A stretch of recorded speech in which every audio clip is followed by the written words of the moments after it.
예배는 하나님께서 받으십니다. 우리가 예배자로 있을 때에 하나님은 우리 가운데 좌정하시고 우리의 소원에 귀를 기울이시고 우리의 문제를 해결하여 주시고 우리의 삶의 앞길을 형통케 하시는 하나님이십니다.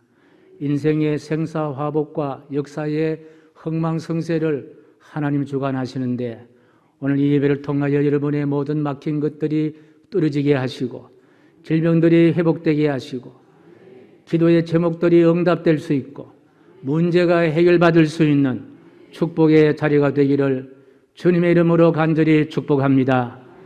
창세기를 읽어보면은 중심되는 내용을 차지하는 네 사람이 등장합니다.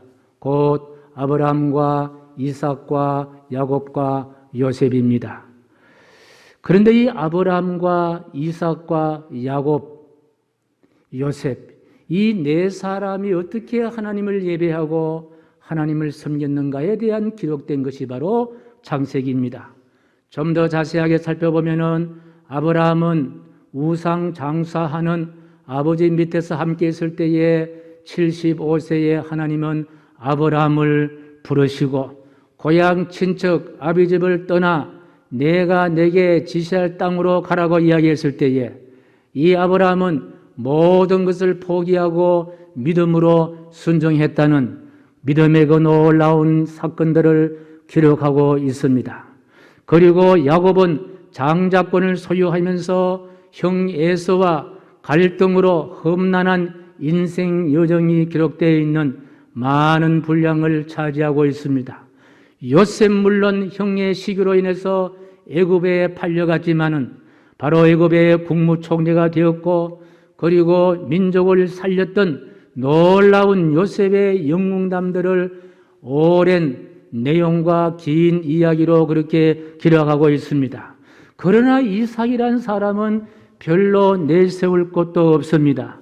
그러니 이삭의 신앙의 이야기는 그 양도 아주 짧고 그렇다고 야곱처럼 험난한 인생 여정을 기록한 내용도 없습니다.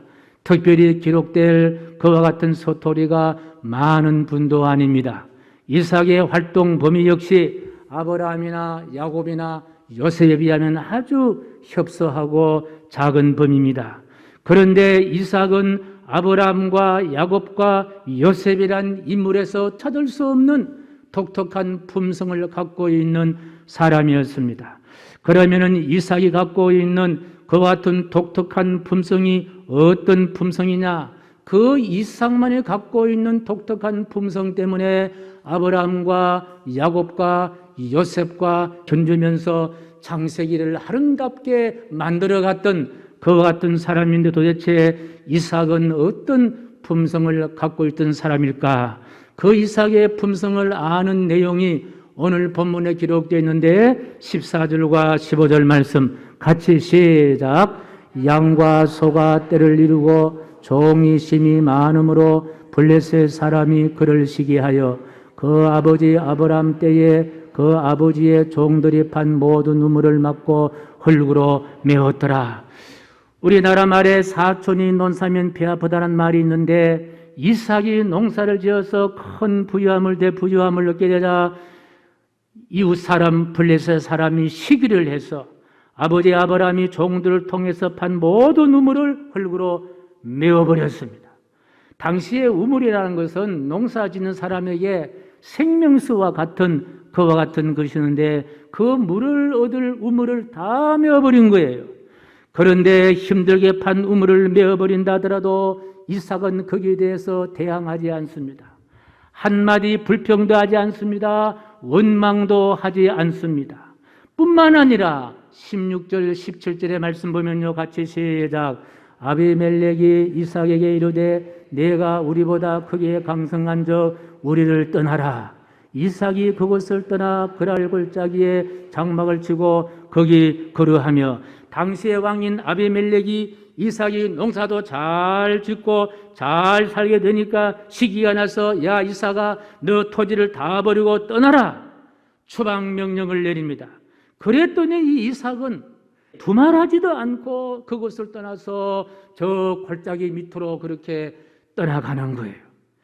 자, 가라면 가고 떠나라면 떠나는 사람, 지금 생각하면 좀 바보 같은 사람, 어리석게 보이는 사람, 바로 이와 같은 품성이 이삭이 갖고 있는데, 이와 같은 품성을 성령의 9가지 열매로 이야기한다면 온유한 품성이다. 온유의 품성을 갖고 있다는 거예요. 자, 이런 온유의 품성 때문에, 바로 친절하고 겸손한 품성 때문에 이삭은 긴 신앙의 내용이 없었지만은 창세기에서 빠질 수 없는 아브라함과 야곱과 요셉 사이에서 이삭이 거기에 등장하고 있다는 말씀입니다. 그렇습니다. 이삭은요, 온유한 품성을 갖고 있는 사람이다.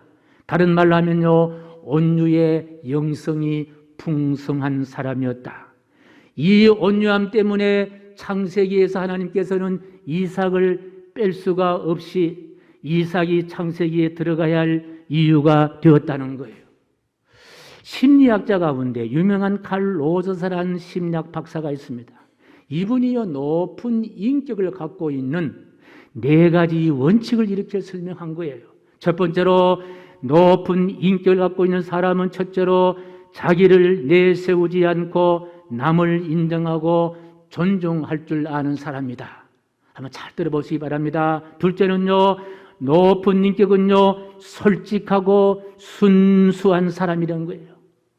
세 번째로, 높은 인격은요, 상대방의 마음, 상대방의 입장에서 헤아려 말하고 행동할 줄 아는 사람이다.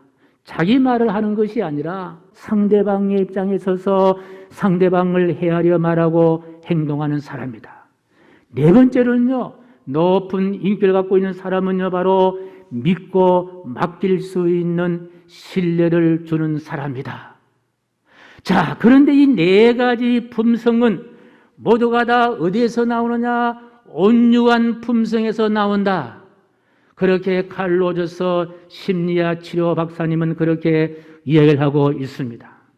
여러분, 부드러운 풀이 강풍에도 잘 꺾이지 않는다는 것은 너무나 잘 알고 있습니다. 여러분, 공기라는 것은요, 뼈가 없어요. 뼈 없는 공기가 어느 곳에서나 가고 어울리고, 아무리 뜨거운 태양 앞에서도 부드러운 공기는요, 상처도 받지 않고, 이 뼈 없는 공기는 어느 그릇에도 그릇의 모양이 어떻게 되었든지 간에 다 차곡차곡 잘 담기고, 가는 곳마다 이 공기는요, 생명을 살릴 수가 있다라는 이야기입니다. 그러나 극단적이고 경솔하며 속 좁고 조급한 사람을 인격자라고 부르지는 않을 겁니다. 온유한다는 것은 따뜻하고 부드러운 마음, 온화하고 너그러운 마음, 온유한 자가 바로 인격인 거예요. 높은 인격을 소유한 사람, 바로 온유한 사람이다. 자, 옆 사람 바라보시고, 당신이 바로 그 온유한 사람입니다. 이게 긍정하십니까? 맞다고 이야기합니까? 그래요. 온유한 사람이 중요하다는 거예요. 온유한 사람이다. 이삭의 온유함 때문에 이삭의 잘됨을 블레셋 사람들이 시기를 했을 때에 대적하지 않습니다. 아비멜렉이 떠나라 하자 아무런 저항도 없이 떠날 수가 있었습니다. 이유가 있습니다. 이삭은 자기가 잘됨과 자신의 강성함이 내 능력이 아니라 전능자 하나님이 주신 것을 알았기 때문인 거예요. 그래서 이삭은 교만하지 않아요. 자랑하지도 않아요. 자신의 스펙을 내세우지도 않았다는 거예요. 왜? 하나님이 주셨다는 사실을 이삭은 알았기 때문에. 그래서 그는 아버지 아브라함도 그랬듯이 자신으로 인하여 하나님의 영광이 가려지지 아니하도록 늘 하나님과 소통하고 늘 하나님과 교제했다. 자, 하나님과 소통하는 것이 무엇입니까? 그것이 바로 기도일진데, 아브라함 아버지가 기도했듯이 이삭은 기도하는 사람이었다. 기도하는 삶을 사는 사람이었다. 그렇습니다. 기도하지 않고는요, 하나님의 품성인 온유함을 받을 수가 없고 온유한 사람이 될 수도 없다라는 거예요.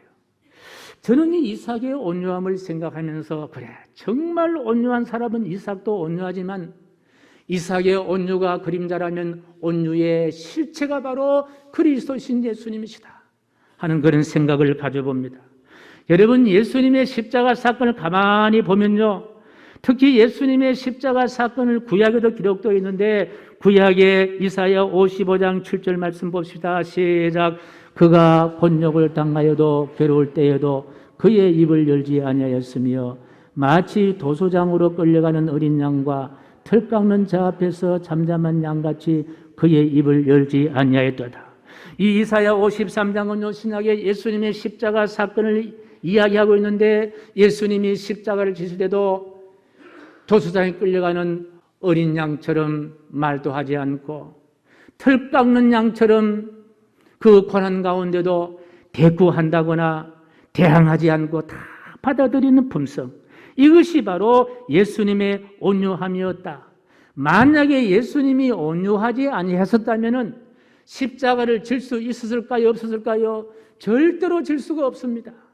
예수님이 온유하시기 때문에 머리에 가시관을 쓰실 수 있었고 예수님의 온유함 때문에 양손과 양발에 못에 박힐 수도 있었고 예수님의 온유함 때문에 가슴에 창으로 찔리셔서 물 한 방울 피 한 방울 다 쏟아주시는 줄로 믿습니다. 그 예수님의 온유함으로 인한 십자가 사건이 없었다면 저와 여러분들은 구원받을 수가 없었고 하나님의 자녀가 될 수가 없었고 죄에서 사함받을 수가 없게 된 줄로 믿습니다. 그래서 우리는 예수를 믿는다는 말은요, 예수님의 온유함을 배우고 온유함을 따라가며 온유함으로 살아가는 사람인 줄로 믿으시면 아멘. 그리고 우리 예수님은 이런 말씀하셨어요. 마태 11장 28절 29절 말씀 보면 시작. 수고하고 무거운 짐진 자들아 다 내게로 오라. 내가 너희를 쉬게 하리니 나는 마음이 온유하고 겸손하니 나의 멍에를 메고 내게 배우라. 그리하면 너희 마음이 쉼을 얻으리라.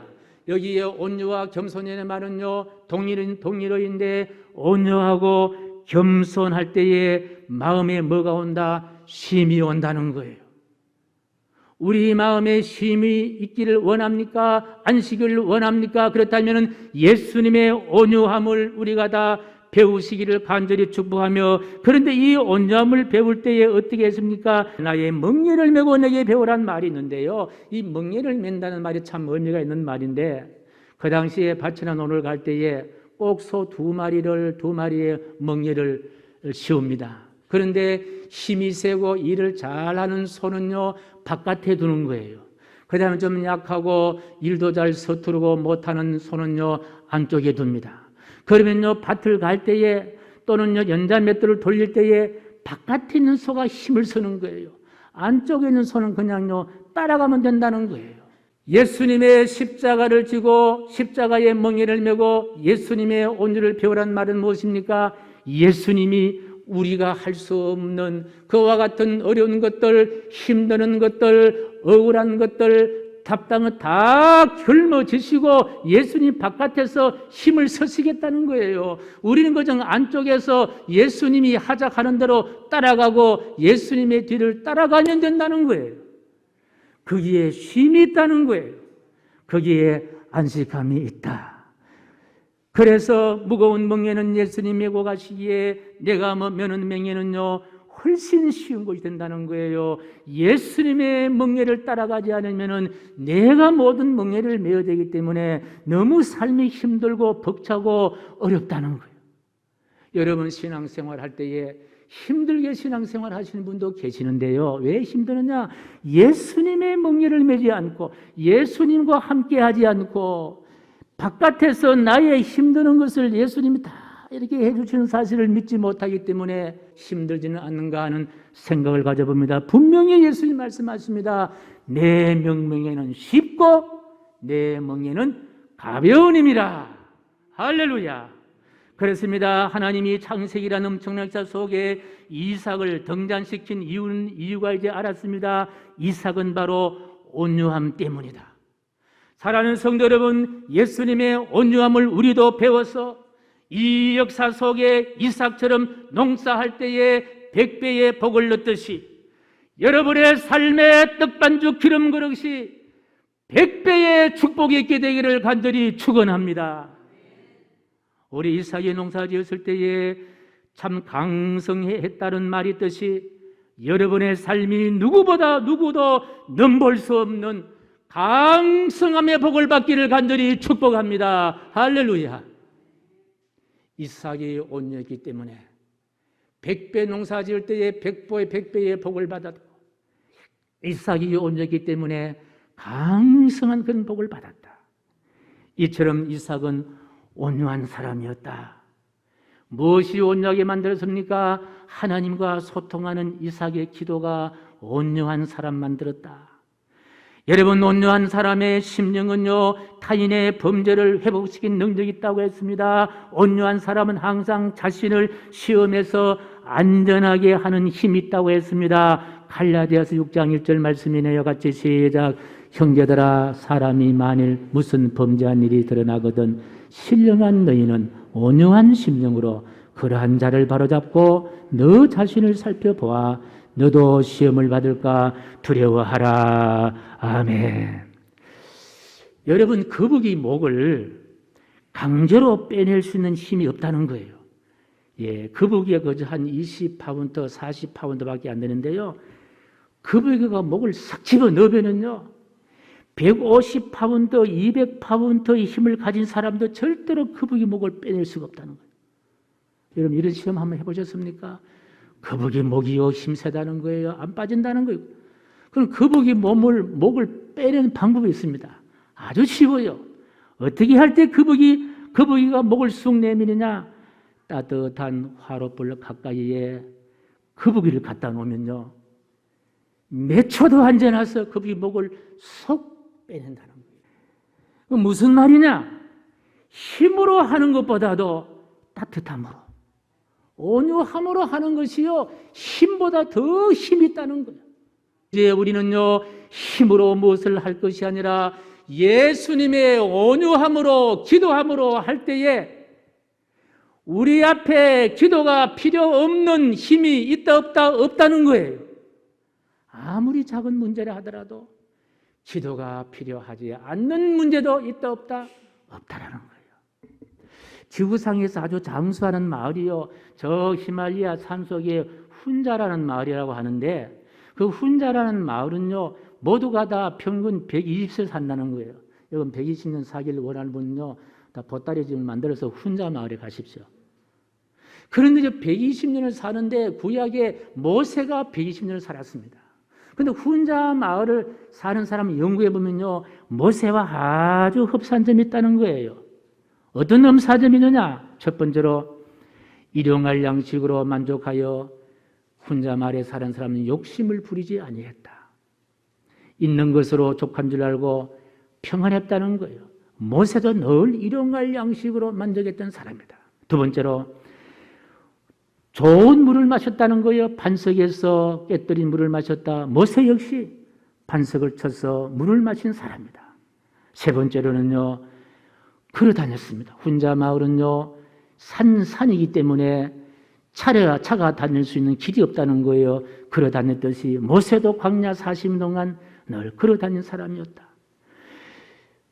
그 다음에 네 번째로요, 훈자 마을의 사람들은요, 온유한 사람인데, 모세도 민수기 12장 3절 말씀 보니까 시작.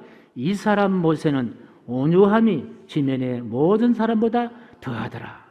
훈자 마을의 사람이나 모세는 다 온유했습니다. 온유한 사람이요, 오래 산다는 그와 같은 과학적인 증명이 있다는 거예요. 다투지 않고 부드러운 기질을 갖고 사는 사람이요, 그것이 좋은 사람이라는 거예요. 여러분, 호랑이와 거북이 둘 중에 어느 동물이 더 오래 삽니까? 어떻게 거북이 오래 삽니까? 호랑이가 힘이 있는데, 맞아요. 호랑이 기고 살아야 20년 동안 살고, 거북이는요, 초조하지 않는다는 거예요. 거북이는요, 300년을 사는 장수의 동물이다. 그렇습니다. 마태복음 5장 5절 이런 말씀이 기록되어 있습니다. 시작. 온유한 자는 복이 있나니 그들이 땅을 기업을 받을 것이요. 온유한 자는 온유한 그 자체가 복이 있는데, 이 복은 어떤 복을 받느냐? 땅을 기업받는다. 어떤 땅? 하나님이 통치하시고 하나님이 다스리는 땅. 그것이 바로 온유한 사람의 품성의 특징이에요. 하나님의 다스림을 받습니다. 하나님의 인도하심을 받습니다. 하나님을 인정합니다. 하나님을 긍정합니다. 하나님의 도우심을 사모합니다. 하나님 앞에 나와 예배합니다. 하나님을 늘 내 가까이 둡니다. 하나님을 내 옆에 두고 내 안에 두고 가까이 두고 사는 사람. 이런 사람이 바로 뭐가 된다? 복이 있다는 거예요. 온유한 사람은 복이 있다. 땅을 기업으로 받는다. 하나님이 다스리면 되지요. 하나님이 함께 하시면 되는 거 아니에요? 하나님이 나와 동행하시고, 내가 괴로울 때 하나님 함께 하시고, 내 앞에 문제가 있을 때 하나님이 함께 하시고, 내 앞에 장애물이 있을 때 하나님이 함께 하시고, 내가 절망스러울 때에 하나님이 함께 하시면 되는 거 아니냐는 거예요. 온유한 자가 누릴 수 있는 귀한 복이다. 이삭이 바로 그런 사람이었다. 유명한 설교가 데니스 레일은 이런 이야기했습니다. 온유한 사람을 가리켜서 거인의 손 안에 있는 갓난나이다. 거인의 손 안에 있는 갓난나이. 갓난나이로 볼 때는요, 부족하고 연약하고 하루살이도 되지 없지만은요, 거인의 손 안에 있는 갓난아이. 우리가 온유한 성품에 필요한 것은요, 전능자 하나님의 능력의 손 안에 우리를 두게 하기 위해서, 하나님은 온유한 자를 하나님의 손에 잡아주십니다. 하나님 품에 안아주신다는 거예요. 오늘 우리 책일식 자오늘 기도했습니다만, 이번 부흥성에는요, 성령께서 역사하셔서 주시는 열매, 온유함을 회복하고 온유한 품성을 다 우리가 얻어서 주님이 주시는 놀라운 귀한 복의 고지를 점령하기 위해서 열려진 귀한 천국잔치. 이 잔치에 한 분 빠지지 마시고, 이 부흥성에는 자주 하는 게 아닙니다. 우리도 수년 만에 한 번 하는데, 이 천국잔치에 여러분의 가정이 건강하고, 그리고 우리 교회가 행복으로 넘칠 수 있는 그런 축복의 잔치가 되기를 간절히 소원하고, 또 하나의 잔치가 있습니다. 천국잔치 끝에 우리 교회 잔치, 가을 감사 대축제를 하면서 심령의 큰 잔치를 우리가 가지려고 하는데, 여기도 한 분도 빠지지 마시고 다 우리가 함께 모여서 동료도 부르고 웃기도 하고 상품도 나눠 가지시고, 성도의 아름다운 교제가 있는 축복된 10월 마지막 주일, 축복된 추수감사주일, 축복된 신바람 있는 큰 잔치가 되기를 간절히 소원합니다. 이 세상에 많은 잔치가 있지만요, 신바람의 잔치는 교회의 잔치다. 이번에 한 분도 빠지지 마시고 함께 우리가 잔치하면서 우리 남은 여생 온유함으로 하늘의 복을 받고 이 땅 위에 소풍길을 살아가면서 잔치가 있는 아름다운 소풍 여정이 되기를 주님의 이름으로 간절히 축복합니다. 존귀하신 하나님, 오늘 이삭은 온유한 사람이었습니다. 우리 모두 이삭을 닮아서 온유한 자가 되어서 하나님이 통치하시고 다스리시는 그런 귀한 복을 다 받을 수 있게 도와주시고, 여호와 나의 목자시나에 부족함이 없다 고백한 다윗의 고백이 우리의 축복이 되게 하여 주옵소서. 예수님의 이름으로 기도하옵나이다. 아멘.